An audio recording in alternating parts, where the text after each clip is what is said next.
Hello everybody, and welcome to another little video. This video is called Holy Crap, I Got Some Sick Clones, I'm Freaking Out. One, don't freak out, it's completely okay. So as you can see here, we've allowed some clones, one, to have a bit of a rough go here. These are clones, they're Northern Lights clones that we got from Troy. Currently right now they have not been watered in days. They're experiencing root lockout, or nutrient lockout. They're experiencing a lot of nutrient lockout and a bunch of things. But when your plants look like this, they're not dead. Remember, it is in fact a weed, and they are quite resilient. So, in this video today, we're just going to kind of go through and show you what I would do to deal with this.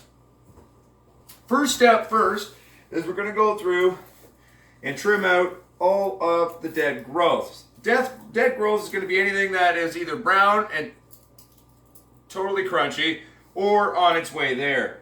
So we're removing these all out on these. Slowly but surely working our way through.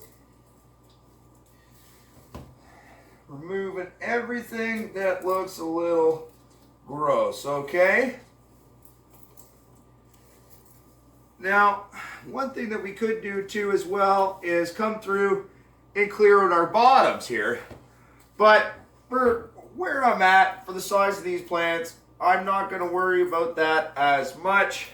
My main concern right now is simply to get most of the dead growth out of here, okay? So basically, most of the dead growth of this one's gone already. We'll keep going, and there we go. Anyway, so I'm going to go through both these plants here real quick. You know what, we'll do it real time, because I'm pretty quick if I focus. So, we come through, and we're just removing any of the super gross shit out of the plant. We're not worrying, like I said, about doing the bottoms too much or too much on the rest of the plant. We will get to that once the plant in and of itself has bounced back, my friends. But again, so coming through, getting rid of that. So we're going to be transplanting into 1 gallon pots. As you can see, the pot they're currently in, I don't know, I'd roughly say it as either a ½ gallon or a 1/3 gallon. Probably close to a 1/3 gallon. As you can see, the diameter is a little bit bigger on the pot than this. So what are we going to need? Well, we're going to need some fucking dirt, that's for sure. So I've got a little bit of dirt pre-mixed here, so we'll dump this in here. Oh, wait, drainage rock. You know what? We're going to start another clip. I meant to grab drainage rock, and we will be right back. And we're back. So I threw the 1 handful in there, but as for each 1 gallon pot, I'm just going to be taking a single handful of drainage rock and throwing that in the bottom of the pot there. Now that we've got our drainage rock in, I'm going to put the little bit of pre-mixed soil that I already had on hand here in the bottom.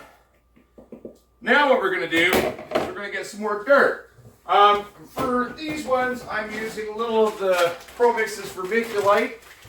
Typically, for this transplant, I'll go with 1 cup of vermiculite. And by a cup, I'm typically using the red Solo cups here to make it happen. So we'll go in, we'll get 1 cup of the vermiculite here. It's a little bit under 1 Solo cup, but that's fine. We're going to dump that in there. And I've got a bag of Pro Mix organic vegetable soil over here. So I'm just going to grab some dirt here. And remember, when you're throwing your dirt in, try to break up those clumps with your hands. I'll throw a bunch of dirt in here. If I was using a cup, I'd probably do 3 cups to 1. But for the purpose of this video, I feel fairly comfortable just kind of eyeballing it. So first we're going to go through, we're just breaking up all the clumps in our dirt there. Make it nice and fluffy, make it fluffy, and then we'll start to mix in our vermiculite a bit in there. There we go. All right. So now we've got our soil busted up and intermixed in with some nice vermiculite. We're going to go in We're going to add some more dirt here. I'm basically going to go lightly with this dirt without tamping it down at first until we get to the point of where the depth of our pot is left kind of at the top there. I'd say we're pretty close. Maybe put a bit of the dirt to the sides here, making it thin so that the diameter of the pot will fit into this. So then, now that we've trimmed our pot, well, actually, see this leaf here? I'm gonna trim her off too. Just a moment here. There we go. Now, take our little clone. We're just gonna rotate it like this, holding it at the soil top, squeezing our pot until she releases. She's about to release, I can feel it. There we go. So as you can see, one, she's dried out. We've had some root, borderline root rot. Some, she's not happy, not super light colored. She's been struggling. But at the same time, doing well overall in terms of what we've seen. So we're going to take this on top here. I'm actually going to dig it out a little bit more, actually. I decided I overshot that. So we're going to go in here like so. And we're just going to then take the remainder of our soil and go around and fill in these cracks, my friends. So we're going in, put the best soil on top. We're trying to work that into the sides here. Try not to make a mess, but at the end of the day, when transplanting stuff, messes will happen. So it's not a big deal there, my friends. So we're gonna go in there and just working it around. Once we water this in a little bit as well, it'll sink down. Now, and of course I don't have my watering can. Stay right here, everybody. I'm just grabbing a watering can. And we're back. So, for this one, what am I going to be giving to my plants to make them happy? Well, I'm going to take just some water from our reverse osmosis system. I'm going to take a little bit of our powdered rooting hormone here. Just going to put a little in there. Help promote new growth and the fact that we now have both nutrients in the new soil and some new space for the plant to do its thing. I'm going to take a little mini one.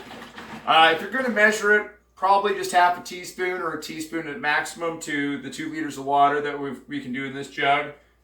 I feel fairly comfortable, so I am, in fact, eyeballing it. But that's just because I feel comfortable doing so.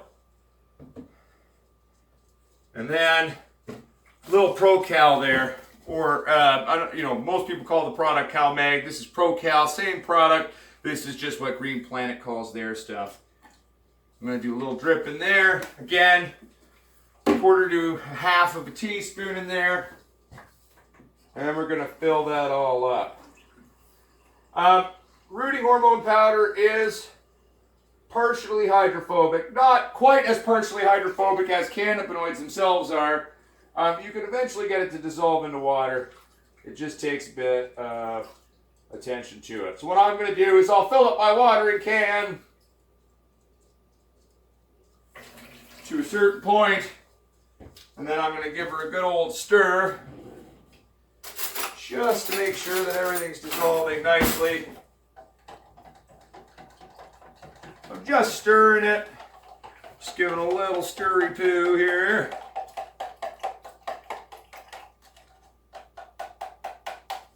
Good to go. And then we're just going to slowly water this in a bit. I'm not going to overly hydrate it at first. I'm going to probably give it a bit right now. Let it sit for a few minutes.